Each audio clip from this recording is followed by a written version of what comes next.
घर के अंदर उस दिन का माहौल कुछ अजीब सा था। सुबह से ही हवा में एक अनजानी सी भरी हुई छुपी थी, जैसे किसी बड़े तूफान से पहले का सन्नाटा होता है।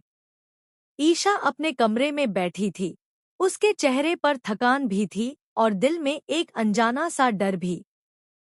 यूं समझ नहीं आ रहा था कि आज घर में सब लोग इतने छुप छुप और परेशान क्यों है। हर कोई अपनी हाई सोच में डूबा हुआ था, लेकिन किसी के चेहरे पर सच्चाई साफ नजर नहीं आ रही थी। तभी अचानक घर के हॉल से बुआ जी की तेज आवाज आई। उनकी आवाज में एक ऐसा फैसला था जिसे कोई भी इनकार नहीं कर सकता था। साथ ही ताऊ जी की गहरी और सख्त आवाज ने माहौल को और भी ज्यादा गंभीर बना दिया।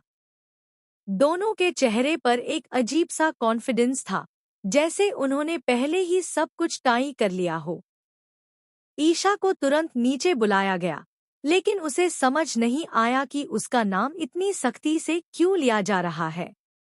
नीचे जाते ही ईशा ने देखा कि घर के सभी बड़े बुजुर्ग हॉल में इकट्ठा हो चुके थे। बीच में कुछ ऐसा सामान रखा था जो किसी पुरानी रस्म का हिस्सा लग रहा था। दिए जल रहे थे और अगरबत्ती की तेज खुशबू पूरे कमरे में फैली हुई थी।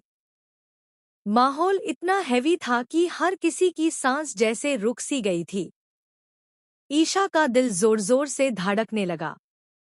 यूं पहली बार लगा कि आज कुछ ऐसा होने वाला है जिसका उसने कभी सोचा भी नहीं था।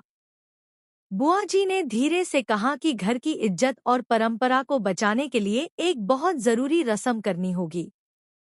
ताऊ जी ने उनकी बात को और आगे बढ़ते हुए कहा कि ये फैसला किसी एक व्यक्ति का नहीं, बल्कि पूरे परिवार की भलाई के लिए लिया गया है।